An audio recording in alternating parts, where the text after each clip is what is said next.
So going down this weekend, we have UFC Abu Dhabi, Robert Whittaker versus Reiner De Reidder. What an outstanding main event this is, man. And in this video, I will be giving you my full card breakdown along with a prediction for every single fight on the card. And listen, man, this is a very, very good fight night. Now, it did take a little bit of a hit as Movsar Evloev versus Aaron Pico unfortunately fell off the card.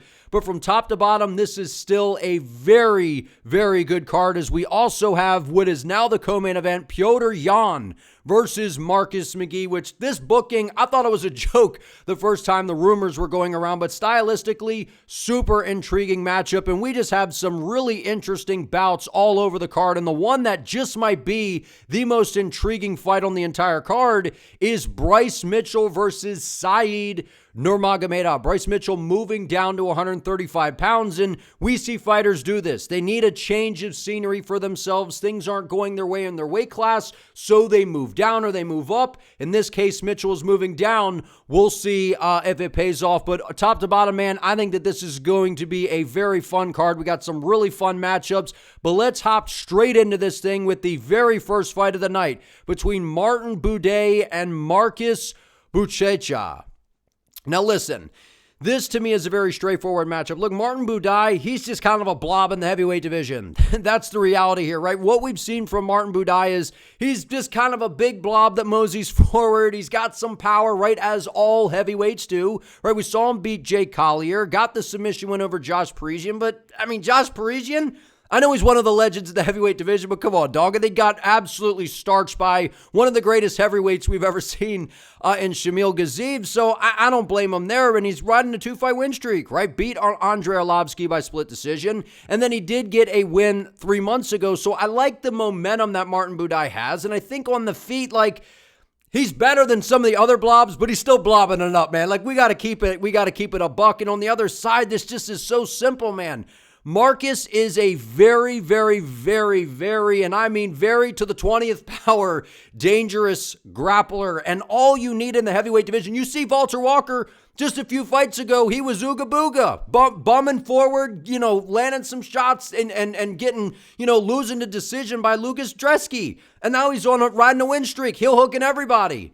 And if Walter Walker's doing that, I like Marcus's chances. This guy is a supreme grappler. This is a guy that's competed over in ADCC, has an outstanding, background over in one championship, right? Competing over there, this guy's dangerous. He has outstanding submission skills. He's got a beautiful blast double. And the minute that the fight hits the floor, you're just in danger. You're in danger everywhere. And you mean to tell me that a big blob like Martin Buday, he ain't blobbing his way out of this one, dog. He's going to look like a fish flopping around on the ground trying to get out of these submissions, trying to get out of these bad positions. It just ain't happening, man. And I know he lost in this fight here, but come on, man. This dude in the heavyweight division, if you are a specialist in one particular area, everyone's got power in the heavyweight division, right? It's basically whoever can land the first shot, right? We see guys like, towards the top of the division, they have unique skill sets, right? Like an Aspinall, a Gane, Volkov, like we get that. But towards the back end, these guys are nothing special. And when you look at a guy like Marcus who has an elite ground game, he's going to take Martin down very quickly. Martin will look like a fish out of water, and he's getting submitted in probably the very first round against Marcus here, I'm going to say, by submission. Look, I know, Martin, if he can keep it on the feet, sure, he's got a chance. But even at heavyweight, I don't think he's that dangerous.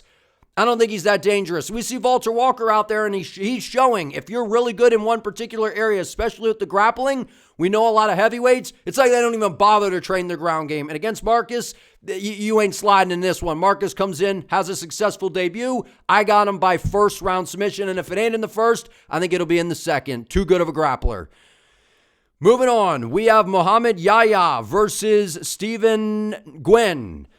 Interesting fight here because Yahya, he's someone that, fought over in UAE Warriors. And look, he's shown that he has a pretty good skill set, has some decent power on the feet, has a decent ground game. And when he mixes things together, he can cause some issues for some guys. But I do not like what we have seen in his past two fights. Got dominated by Trevor Peek, is coming off of a finish loss to Fernandez. And when I look at a guy like Stephen Nguyen, while I don't think Stephen is a world beater, something that stands out to me is footwork and a good straight right hand down the middle. And if you go back and watch Yahya's fights, that straight right hand, man, it finds a home on this guy's chin, and I don't like that in this fight because over at Fortis MMA, they're always very well coached. They got good footwork, good movement. I like that for Steven coming into this fight, man, and I know he lost to Jarno Aarons, but Jarno had some experience, right? Kind of a savvy veteran, so to speak, right? And before that, got the finish win on the Contender Series against Cunningham, and, you know, got the decision win, had to come back, and look, you know how I feel about these LFA guys, man. I feel like LFA is a good promotion to get you ready for the UFC. Not saying you jump right in and you're a world beater right away, but I feel like that's a good regional scene promotion to be coming from, man. And I know that Mo Yahya, he's got a good ground game, has submission skills, does have some power on the feet, but I just feel like the footwork and the timing of Steven on the feet is going to be the difference here. And I think that he's able to get a finish win. I'm going to say round number 3. Maybe this goes to a decision. If Yahya comes in, fights smart, takes Steven down, mixes things up, throws some big shots to level change, I could see him fighting a good game plan and winning this. But I like the footwork and what I've seen from Steven more so than what I have seen in the UFC thus far from Yahya. So I got to go with Steven Nguyen. And this one, I think he's a little bit better and a little bit more sophisticated when it comes to the striking. And I think his takedown defense will hold up in this fight here. So give me Steven to get this one done. Moving on, we have Ibo Aslan versus Billy Elekana. Now, I got to level with you guys on this one. You guys know I talk about Ooga Booga. The Ooga Booga shots, forget the technique, drop the chin, or stick it in the air, whatever, throw these big winging windmill shots. You talk about a nominee for King Ooga Booga, and that is Ibo Aslan. This guy, he is a boxing coach's worst nightmare. He is. Nothing about Aslan is technical. He is hip firing, throwing these big windmill shots, and it's a disaster. But the thing is, he's a big, powerful guy, 6'3", 77.5-inch reach, big power in everything he does, loads up on everything. But more often than not, he is knocking everybody out. Now, he is coming off of a loss to Ion Cutelaba, right? But again, who's Cutelaba? A guy that has a ton of UFC experience, pulled out a savvy performance, took him down, struck with him a little on the feet, mixed things up. That is exactly how you beat Ibo Aslan. But before that, I mean, this guy is literally like a train that it's like you either got to like dive underneath of it so it rolls right over the top of you. You got to get the hell out of the way because you're going to get ran over. And that's what it is when you're fighting Aslan, right? And he goes out there against Rafael Siqueira, who wasn't UFC caliber, but he was like a deer in headlights. Just got abs. The train came coming and just ran him over, right? And before that, I mean, this guy, you know, against Turkali went out there, knocked him out. The Contender Series over Hanato Jr. The dude is dangerous. Make no mistake about it. But I got to be honest, I don't like the last performance against Cutelaba. Now, again, Cutelaba, right? He's better than Billy Elekana, and he's definitely better than Ibo Aslan. But if you go and watch Billy Elekana, I think this guy is the better fighter. I really do. I think that Billy Elekana is a better fighter. He's technical, sticks and moves from the outside, good straight punches, good ground game, has decent grappling of his own, some submission skills, good kicks, good long-rangey weapons, right? He's not too undersized here. He's coming off of a loss here, right, against Bogdan Guskov. But again, look how good Guskov is, right? And Elekana had a lot of success in the first round, was able to get the takedowns, was able to control him a little bit, was landing some decent shots from the outside. If you go back and watch him on the regional scene, I mean, this guy's good. Has some experience over in PFL, right? So I like what I've seen from Billy Elekana. He's very technical, very patient, picks his shots very well. But the issue is he doesn't have a lot of danger. He doesn't bring that danger factor, right? I know he's a decent guy in terms of the athletic ability, decent power. He's a light heavyweight, so he's going to have some sting. But does he have enough sting to trouble Ibo Aslan? Does he have the danger factor to trouble Ibo? That's what I just don't know about that. I don't know about that. And I know he has a good ground game, but it's not so good compared to someone like Ion Cutelaba. And I'm not saying Cutelaba's a world beater, but I think Billy Elekana is the more technical fighter here. But for some reason, in terms of the technique, this is a guy that I would pick. And I very much think that he could win this fight 100%. I think he's very live to get this done. But my problem is I feel like when the train comes rolling, he's just going to get ran over. I feel like he's not going to duck under or try to dive out of the way. He's just going to be like, and boom, it's just going to hit him. That's what's going to happen in this fight. I think Ibo Aslan's probably going to KO him in the first round. But again, Aslan, he's so King Ooga Booga, man, throwing these big, wild shots. He's susceptible to getting hit down the middle. And if you level change and take him down, you can tire him out and get him out of there. But again, the UFC wants Aslan back in the win column. He's an exciting guy in this weight class, right? I think that this is a favorable matchup for him in the aspect of, yes, Billy is technical, but he just isn't that dangerous. And I feel like he's going to get ran over here by Ibo Aslan, despite Billy being the more technical, well-rounded fighter. Sometimes in the higher weight classes, if you're just explosive and powerful, that's enough. I think that is one of the cases here. But I think Billy Elekana, I don't know, man. I think Billy Elekana might get this one done, but I just think he might get run over. Moving on, we have Amanda Ribas versus Tabitha Ricci. I'm going Amanda Ribas, man. I'm going Amanda Ribas by decision. But listen, if Amanda Ribas loses this fight by decision, it'll probably be a split decision robbery because that's all Tabitha Ricci knows, right? Obviously, the UFC wants to push her because, she's got the look, right? They're like, oh, Tabitha Ricci, man, baby shark, do. They want to push her. Right? We get it. She didn't beat Angela Hill. I thought she lost this fight. I thought she lost to Tisha Pennington. Okay, so she beat lost by split decision to Lupi Godinez. Got the win over Jillian Robertson, which that's aged pretty well because Jillian's been really good. Got destroyed by Yan Xiaonan. We all saw that coming. Look, Amanda Ribas, it hasn't been good lately, but who she fought? She fought Mackenzie Dern, who we've seen has, a really, for women's MMA, an elite submission game. Right, okay, so she got armbarred. Lost to Thug Rose. Thug Rose is a really good striker. Good movement, good footwork, hard to get a hold of. Right? Got the win over Luana Pinheiro. Knocked her out. Right? Lost to Macy Barber. Who's Macy Barber? Right? Despite the disaster for her last fight, right before the main event fight gets canceled, but she's really good.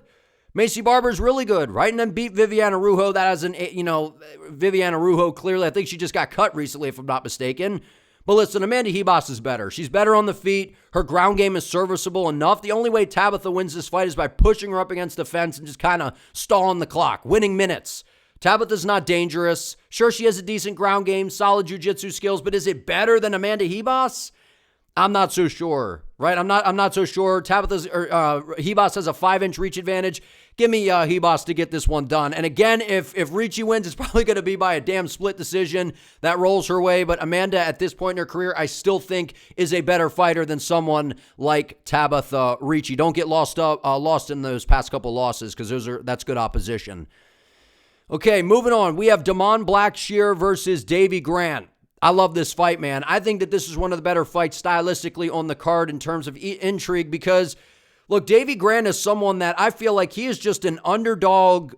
You can have a field day picking Davy Grant as an underdog in a lot of fights, right? He is super technical on the outside. He's kind of got this quirky, funky style to where he's got good lateral movement, good front kicks, rangy striker, right? Even though he's 5'8" with a 69-inch reach, he fights kind of on the outside, mixes things up really well. He's tricky. He's a tricky guy, right? And in this fight, Damon Blackshear is going to want to close the gap, right? And Blackshear, he's a pretty big guy for the weight class, right? 5'10", 72-inch reach. And I think that he's going to want to get on the inside, right? Utilize some of those long tools, close the distance, get a hold of Davy Grant, because I think that Davy on the feet will definitely give Blackshear some issues. But if we look at the reality of the last fights for Davy Grant, beat Ramon Taveras by decision, was very, very impressive. Goes out there, loses to Marcos by split decision. I thought that Davy Grant won the fight. Right? And then before that, he was able to submit Sun Sao. He was able to beat Luis Smolka, right? And one of the things for Davy Grant, and this against Adrian Yanez, he could have won that fight. Right? So again, he's been in there against some good strikers, right? And we've seen Davy Grant does have a pretty well-rounded skill set, but when you watch Damon Blackshear, the submission finish over Cody Stamann, subbing Cody Gibson, getting the finish over Alatang Haili, I mean, this guy's good, man. He got knocked out by Montel Jackson, right? Who I think is one of the most underrated fighters in the weight class, loses to Mario Bautista. Those are top guys in this weight class, right? Mario Bautista is as far as the rankings, and in terms of skill, I think Jackson's a top 15 guy for sure. And he might even be in the rankings, but skill-wise, he is. And he's a sharpshooter, and he's got dangerous power. So Davy Grant, he could stick and move, find a way, to kind of avoid, the grappling here. But I just think it's a matter of time until Damon Blackshear gets him down. And I sense a submission victory here for Damon Blackshear. Maybe, this goes to decision because we've seen Davy Grant is very savvy in there. But I just think Damon Blackshear at this point in time, he's active, he's on a roll, he's got some nice momentum going. And this guy, again, those 2 losses, in his past 5 fights here, that's against good opposition. And while Davy Grant is good, and Grant has a way of keeping fights close with good young up-and-comers and guys that are solid in the UFC right now, but give me Damon Blackshear. I like his ground game, and I think that he's legit when the fight hits the floor. I like Damon in this fight, man. I think he's really good. Moving on, we have Muslim Salikhov versus Carlos Leal. Now, this is an interesting one, right? Big underdog here coming in Muslim here. And here's the thing about Salikhov, right? 41 years of age. And normally, you see the age and you're like, getting up there. But when you watch his recent performances, this guy's still got it, right? Maybe it's not the same as it was when he was kind of in the heyday, right? But he's going out there knocking out Song Kanan. But again, older opponent in Kanan. It was kind of a battle of, some old heads, right? So that was a very good matchup for Salikhov. Before that, goes out there, wins the split decision over another old head in Santiago Ponzinibbio. But the two losses, got KO'd by Randy Brown, loses to Nicholas Dalby, who an old head as well, but that was 2 years ago, right? And then he was able to beat Andre Filho by finish.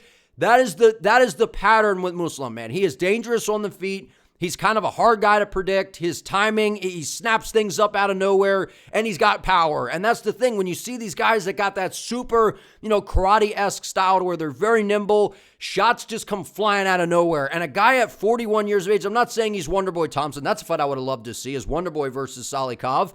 But it's kind of the same thing, right? He's not as good as Wonderboy in terms of the technicalities and stuff, but he has serious power to be able to finish you.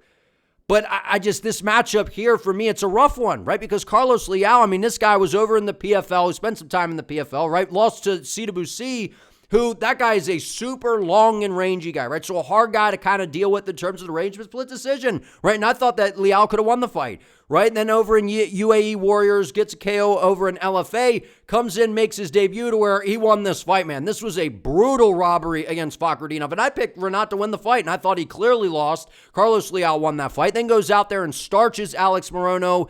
I just feel like Carlos Leal is going to get a KO here, man. I just feel like a KO is inevitable in this fight, and maybe it happens in the first round. Someone gets KO. This fight, I don't think, goes the distance, and maybe it's Muslim finding a shot, setting him up with something. But given what we've seen from Carlos Leal at this point, this guy is physical, he's powerful, he's aggressive, and when he lands, this guy's got some different power in the welterweight division. It feels like he's got middleweight power at 170 pounds. So you can't get hit by this guy. And given that Muslim is a little bit older, and we've seen that he is taggable, I just don't like that for him in this fight. Even though Salikhov is super game in this one, I just like what we've seen from Carlos Leal at this point, man. This guy's pressure and his power, it's different in this weight class. Give me Carlos to get this one done by finish. Moving on, we have, Bryce Mitchell versus Saeed Nurmagomedov. I still don't know who I'm picking, so we'll see who I pick here in just a few minutes, man, because this is a matchup that I've been going back and forth on. I've been going back and forth on it because, listen, Bryce Mitchell, who's had his name in the headlines, right, been saying some crazy things. He's pissed a lot of people off. He's gained some fans. Bryce Mitchell has been all over the place. But here's the reality. When it comes down to fighting, Bryce Mitchell's incredibly game. He's got solid wrestling, excellent jiu-jitsu skills, very, very good ground game. And on the feet, I feel like he's underrated, right? I'm not saying Bryce Mitchell's some glory kickboxer or anything, but he does have serviceable enough striking, right? In his 3 losses, who the hell is he losing to? Right? Okay, so he gets finished by Ilia Topuria. We're seeing how good Ilia is, right? Gets KO'd by Josh Emmett. Josh Emmett's a beast. He's got crazy power in his hands. And then he gets submitted by Jean Silva. So he's losing to 3 absolute powerhouses in the featherweight division. And Bryce, even though he's 5'10", he doesn't necessarily have even though he's a taller guy, his frame is kind of outmatched by some of those powerhouses. Guys like the guys he lost to. But if you look at his, past couple wins, beat a guy like Dan Ige, was able to submit, finish Kron Gracie. I thought he was going to be able to submit him in this fight. But again, crazy ground and pound finish by Bryce Mitchell. But Kron Gracie shouldn't be in MMA. That's the reality. And Saeed Nurmagomedov is coming off of a loss, right, to Vinny Oliveira. And I thought Saeed was going to win this fight. But we're seeing just how crazy, wild, and dangerous Oliveira is, right? But before that, he got the finish, right? And we've seen with this guy, man, on the feet, he lost to Jonathan Martinez. He's very fast on the feet, has a good submission game. I don't know that his ground game is better than Bryce Mitchell. I don't know that it is. But I think that his speed is going to be a problem in this fight for Bryce. That's what I see here. While Bryce Mitchell, we see guys when they're in the bigger weight classes, they come down and it pays off, right? We saw Gabe Green come down and get a victory, right? We've seen Buckley go from 185 down to 70, and he went on a nice run. Chris Curtis came down to 170 and beat, who did he just beat? Max Griffin, right? So when these guys come down in weight classes, sometimes, it's what you need, right? And I think Bryce Mitchell, his grappling might be too much here for Saeed Nurmagomedov.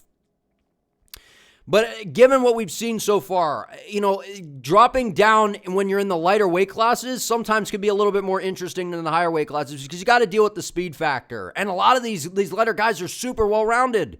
They're super well-rounded. Is Bryce Mitchell as dangerous as a guy like Vinny Oliveira? Absolutely not.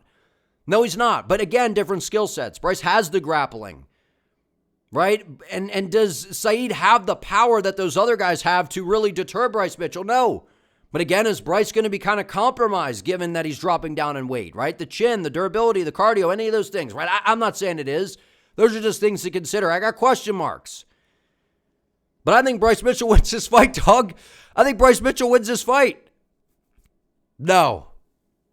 I don't know. I don't know, man. I'm going to pick Saeed Nurmagomedov by decision. I don't know, dude. I think that this is a coin flip to me. I have so many questions because I think Bryce Mitchell, his size and his grappling, I think could be an issue here. His wrestling, I think it could be an issue here because we've seen Saeed Nurmagomedov had some issues in the past. Right, and he's more of a striker, even though he does have a decent ground game, right? I think Bryce has a better ground game than him, and Bryce has good submissions. And we've seen that throughout Bryce's career. If he could get you, take you down and control you, he's a problem. But I think that the footwork and the speed at 135 might be an issue here. Again, this is not moving up a weight class. This isn't like you're a heavyweight coming down the light heavyweight, right? In the lighter weight classes, we see the skill that these guys all possess, man. And I feel like that's what we might see here. But again, this is a coin flip to me. I could see either guy winning this fight. I think Bryce's ground game, if he could get him down, it's going to be an issue. But I think that the footwork, the speed, and the timing of Saeed and having decent enough grappling, I'm going to go Nurmagomedov in this one by decision. But again, this is tricky. I'm curious to see how Bryce looks at 135 pounds. Super intriguing fight, man. Like I said in the beginning of the video, this is such a great matchup. I got Saeed Nurmagomedov, though. I think his speed is going to be the difference. I don't think he finishes Bryce or anything, but if Bryce could get the takedowns, it's definitely going to be an issue for Saeed. But I think that Nurmagomedov is going to have the footwork, and I think that his speed from being in the lighter weight class and the technicalities is going to be a little bit of an issue for Bryce. Not necessarily the power concern, but I think that the speed and the footwork is something that Bryce is going to struggle with to close the gap to get to the takedowns. But again, super close fight, man. Very interesting. Next, we have Nikita Krylov versus Bogdan Guskov. Another interesting fight here because Nikita Krylov, before the loss to Dominic Reyes here, where he got flatlined, what looked like when McGregor knocked out Jose Aldo, right? Krylov came rushing into range, and I was like, the minute I saw the fight start and I saw Krylov throw his very first combination, I'm like, he's getting knocked out. And I picked Krylov to win the fight, right? Because I thought that he was going to come in, fight smart, look to try to mix into grappling, not stick his chin in the air, not blitz into range to where you got a super dangerous sniper on the other side like Dominic Reyes. Because if you charge in and you forget about the technique, you go ooga booga airplane mode, you're going to get sniped by someone like Dominic Reyes. You are. Your chin's in the air, right? You're not being defensively responsible. That's what we saw from Nikita Krylov in that fight. Right, but he spent a ton of time away, right? There was the long layoff, right? He beat Ryan Spann, right? There's a lot of things going on in the world, right? We didn't see Nikita Krylov for a while, and he came out, he beat Ryan Spann, but we saw Ryan Spann, other than his knockout over Dominic Reyes, which is crazy thinking back on it, Ryan Spann was super hot and cold in the light heavyweight division. He's been pretty good at heavyweight, right? Just got to win, right? Beat Volkan Oezdemir by decision. Beat Alexander Gustafsson. But again, got subbed by Paul Craig, but we know how Paul Craig is with kind of the Hail Mary submissions. You get caught, on the ground with him, things can happen. Nikita Krylov is super experienced. He's got a significant experience advantage here. But given just some of the shots that he's been taking, like Bogdan Guskov is not a super precise striker like Dominic Reyes. Right? If you go back, he lost to Volkan Oezdemir, and it's like, oh, MMA math, Nikita Krylov beat Volkan Oezdemir. But it doesn't work like that. Nikita Krylov has a better ground game probably here than Bogdan Guskov. Maybe.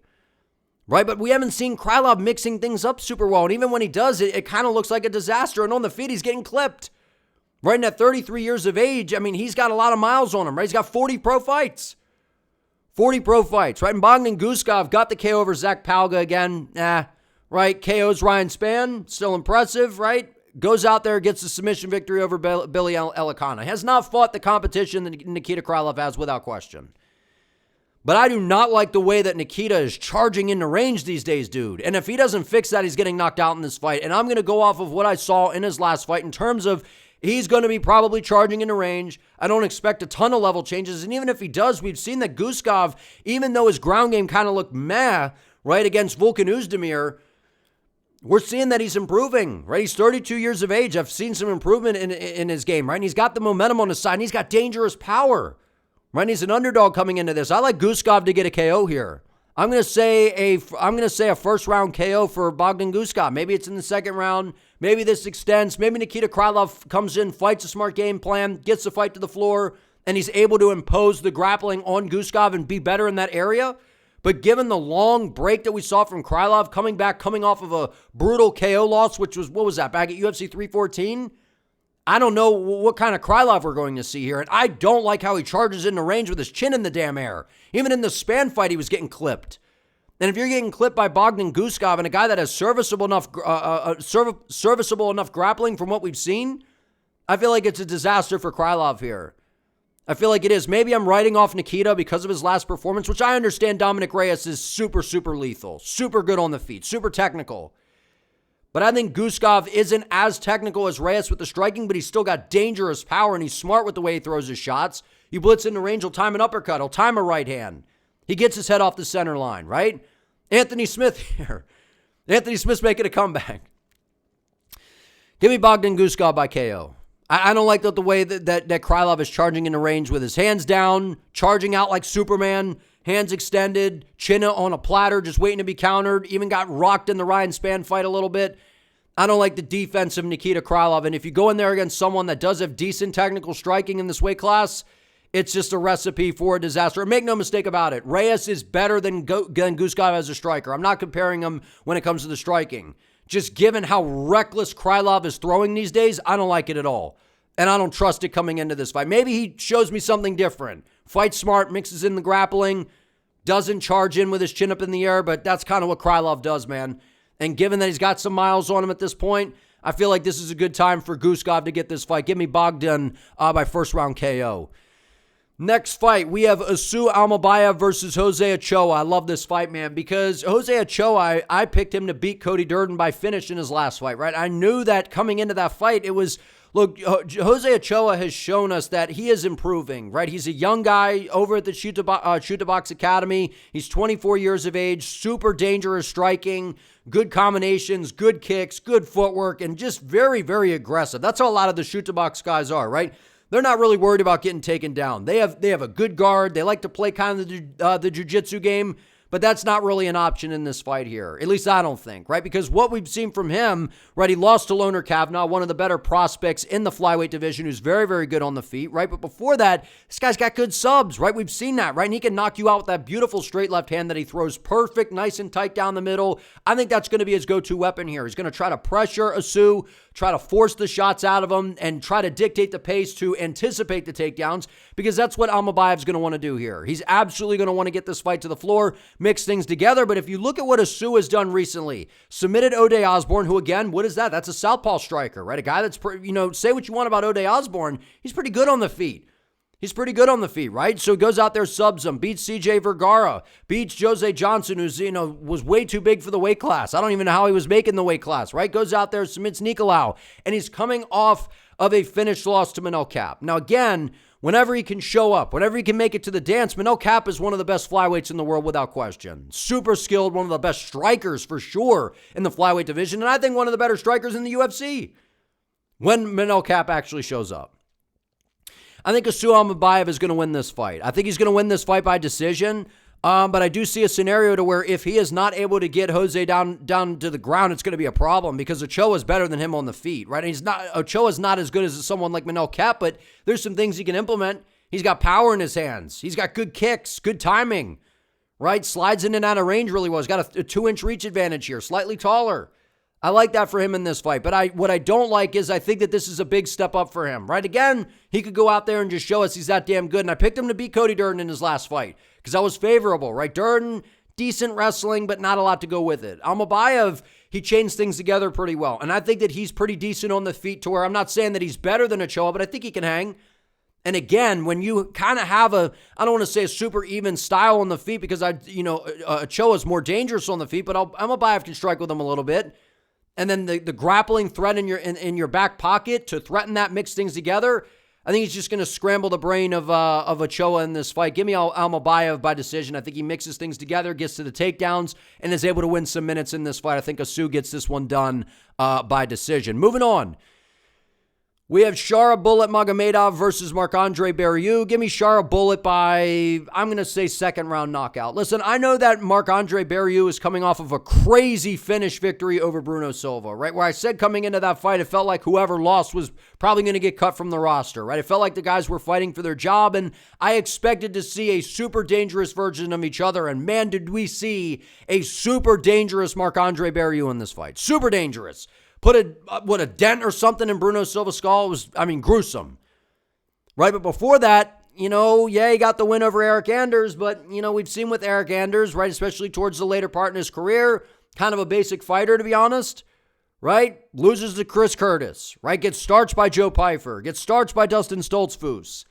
And other than losing to Michael Venom Page, which we all know MVP is a super hard matchup, right? It was a fun matchup on paper coming in.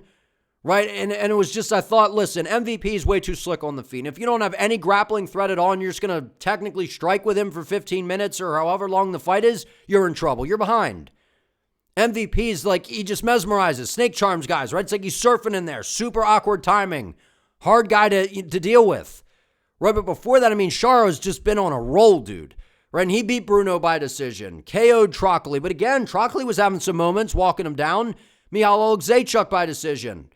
Right, and then got the nasty double spinning back fist KO over Armen Petrosyan, which was crazy. But given that we've seen Marc-Andre, who's 35 years of age, he's taken some damage throughout his career, he's going to move forward, he's going to push the pace, right? And that's what the UFC sees here in terms of the matchup. They want to get Shara back in the win column. So they're going to give him a very game guy that's just going to move forward and look to scrap. And Shara's a very kick-heavy guy, right? Super dynamic kicks. He doesn't use a ton of boxing. And I think that's the deficiency with Shara Magamedov is his boxing. I don't think it's that great. He's got decent power in his hands. Defensively, he's very vulnerable. Someone that has good, solid boxing and think can time him and hurt him. Right, but does Barriault have excellent boxing? Not really. Right, he's kind of a juggernaut that moves forward, wants to get into range, has good elbows, good clinch work up against the fence. He's powerful. But I feel like Shara's footwork and his kicks are going to be an issue here, man. And he's going to chew up the lead leg of Marc-Andre, throw those kicks to the body, mix things up, land some decent shots, land that little counter left hook when Marc-Andre closes range.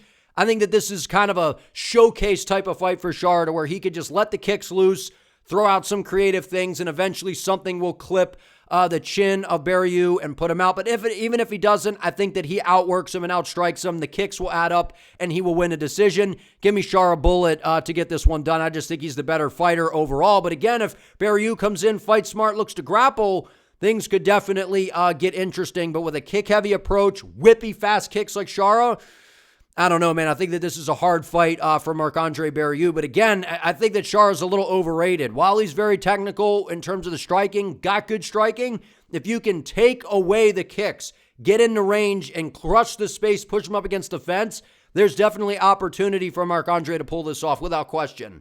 But I feel like that this is a showcase type of performance setup here for Shara Magamedov to go out there and get a highlight reel KO. Give me Shara to get this one done. Co-main event time. We got Petr Yan versus Marcus McGhee.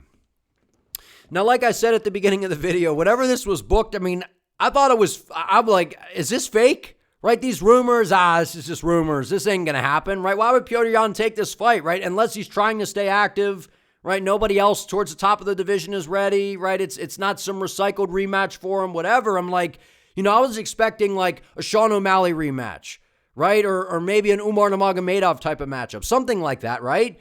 But to get Marcus McGhee, I was really, really, really, really surprised by this, right? And Marcus McGhee looks like Archie from the Gorka Knights, right? And Marcus McGhee, what a unique dude, man. This dude looks like he's 50, right? But the bottom line is Marcus McGhee, he can fight.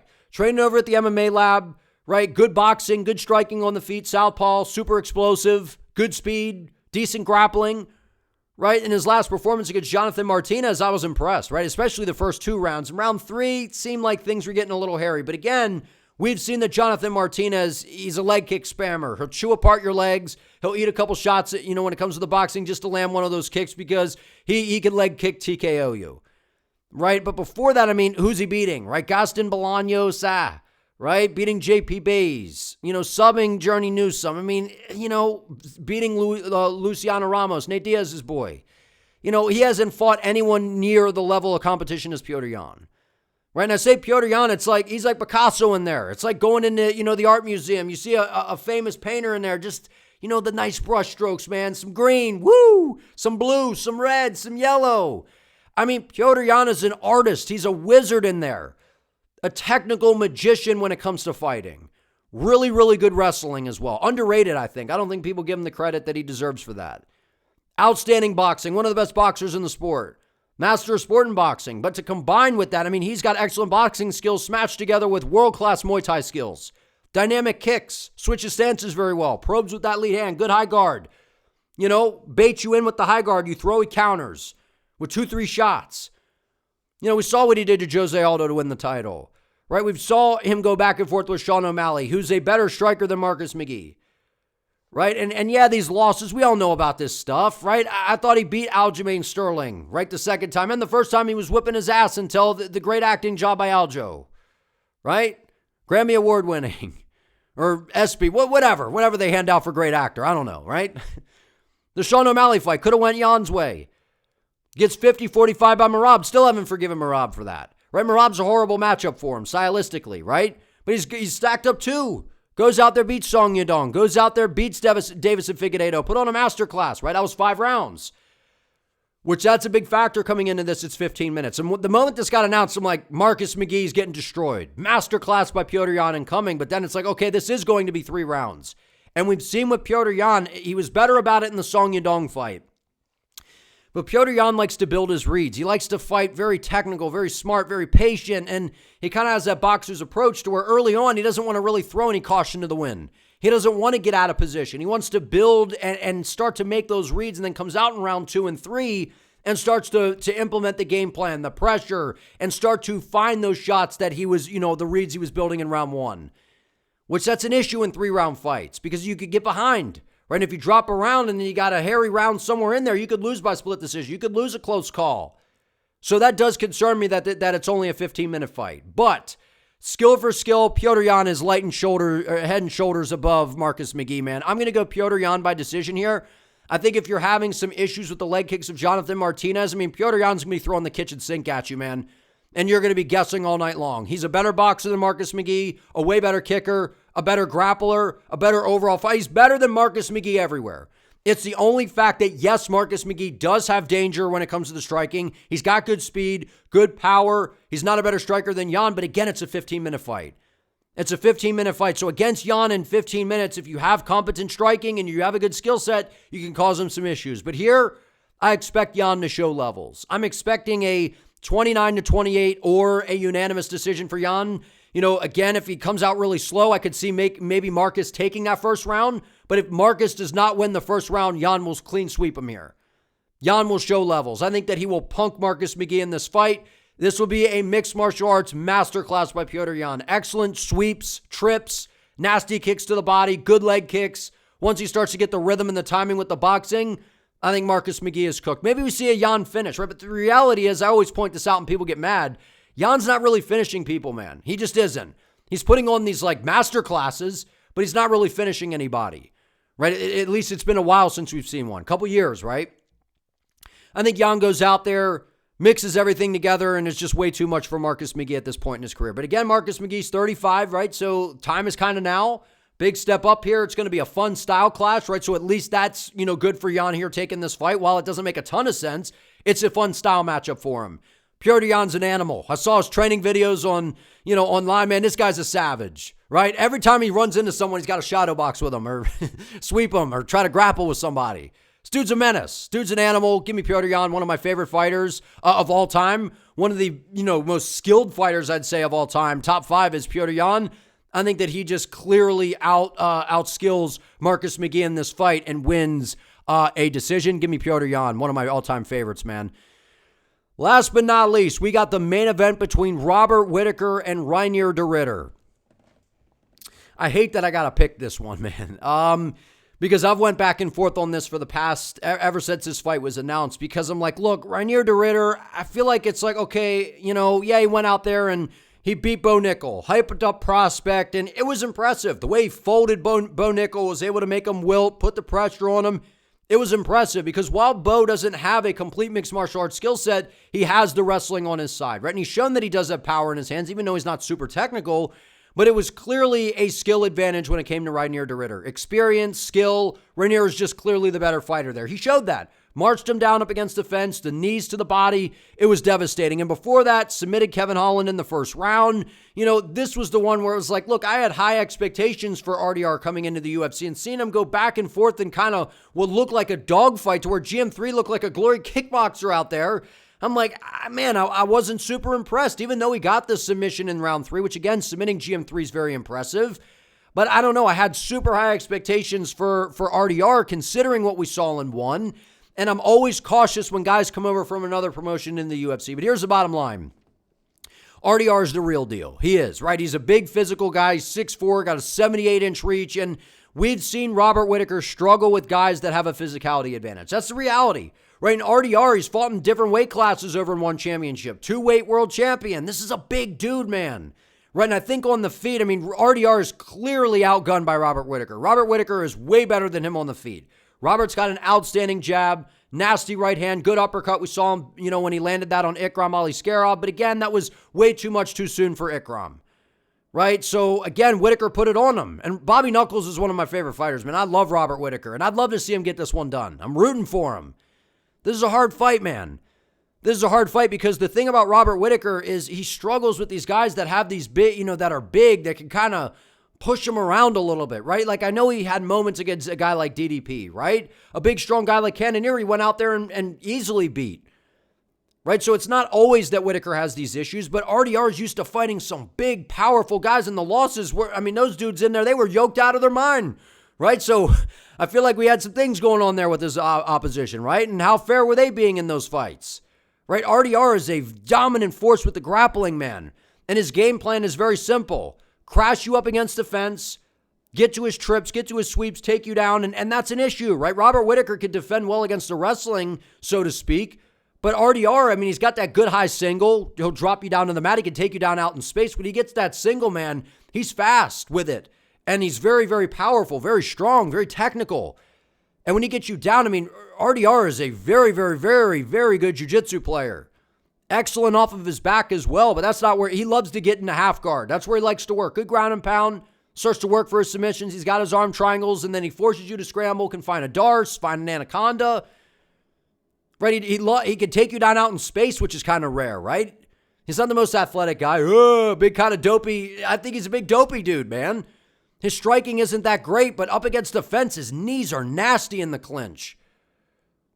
And Robert Whittaker, he's not super aggressive. He likes to kind of play that sit on the back foot game, blitz in the range and attack you. That 1-2 high kick is masterful. I feel like that's something Whittaker's going to look for in this fight. Right, and no, RDR is not Khamzat Chimaev. Right, Khamzat Chimaev is super explosive, way more athletic than RDR, a way better wrestler than RDR. Khamzat has outstanding jiu-jitsu skills. Right, I'd say Olympic level wrestling from Khamzat, super dangerous athlete, crazy power in his hands. But it's a different style here, right? RDR, it's like, yeah, he's not Khamzat, but he still has a great ground game. He might have the second best ground game behind Khamzat in this weight class, for sure, I think. You know, we got Fluffy Hernandez in there. We got some guys. And given the 3 wins that RDR has in the UFC right now, I feel like they're overrated, right? I feel like people are blowing him out of proportion, but if you put that aside, what is the skill set? He's going to look to move forward, move Whittaker backwards, push him up against the fence, threaten with that high single, and then if Whittaker retreats, boom, he's going to close the distance, push him up against the fence, and that is where I think Whittaker will struggle here is the trips and the throws. That's where I feel like RDR has an advantage, right? Whittaker, other than the Khamzat fight, which again, how do you stop that shot? 100 yard away, low double, basically a low ankle double from Khamzat Chimaev. I mean, super athletic shot. RDR's not doing anything like that, dog. He's not doing anything like that. And RDR is not Khamzat Chimaev whatsoever. That's the difference here. But again, the styles are different.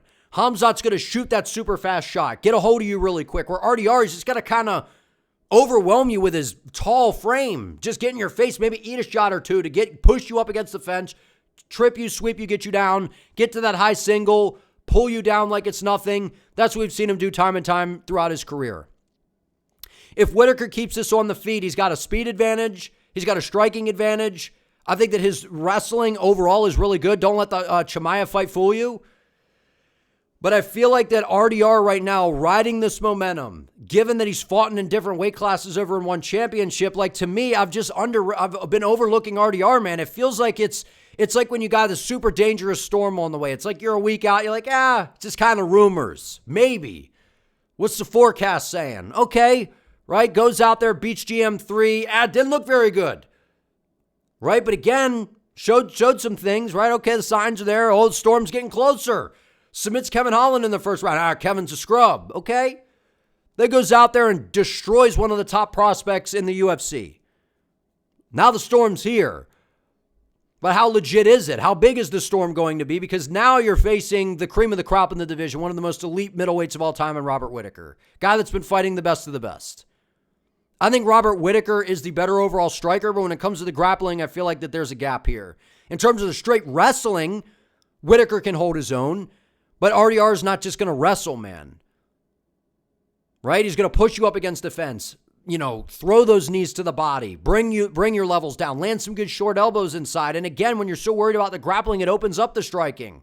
Now, I don't think RDR troubles Whittaker out in space with the striking. So if Whittaker can stick and move, he'll have a field day. But the reality is outside of the Ikram, win. When is the last time Robert Whittaker's knocked somebody out? It's been a while. He's not really starching anybody. He's winning these decisions, right? And again, he's, some of these things are hairy. He almost got knocked out at the end of the first round by Costa. But again, look how dangerous Costa is. He had a great performance against Kopylov. Gets finished by DDP. But again, the size and the physicality of DDP, Dricus took him down. Right? And he goes out there and beats Marvin Vettori. But I just think right now, I'm rooting for Robert Whittaker and I want him to win. And I was on Robert Whittaker to win the fight. But the more tape I watch, man, I understand that I think Robert Whittaker is easily one of the best guys, if not the best guy that RDR has faced. The physicality, the size, and the clinch game that RDR brings to the table, I just feel like that might be something that Whittaker hasn't really dealt with in the UFC. He's dealt with, powerhouses like Romero, dealt with a super athletic guy like Chimaev, who, again, RDR is not going to make quick work of Robert Whittaker like that. He's not Hamzat. Not at all. Hamzat is better than RDR in terms of that aspect.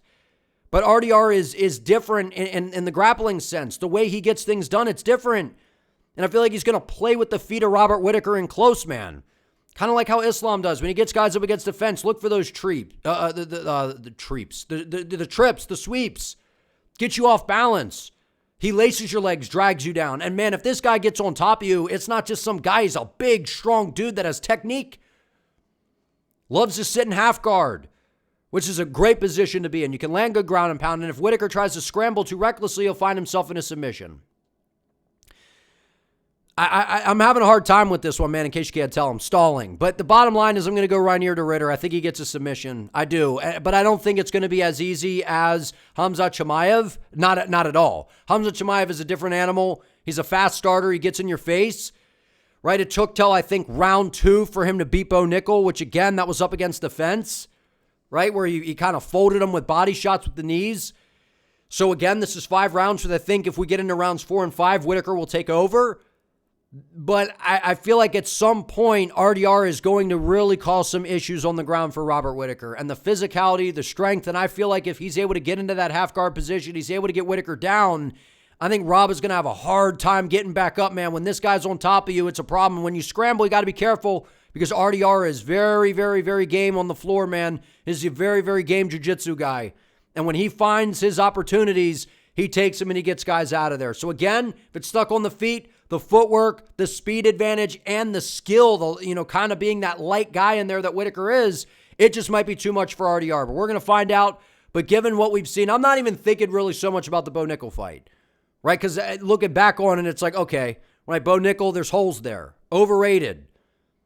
But given what we've seen from RDR and the skill set, and given where Robert's at in his career, this is a winnable fight for Robert Whittaker.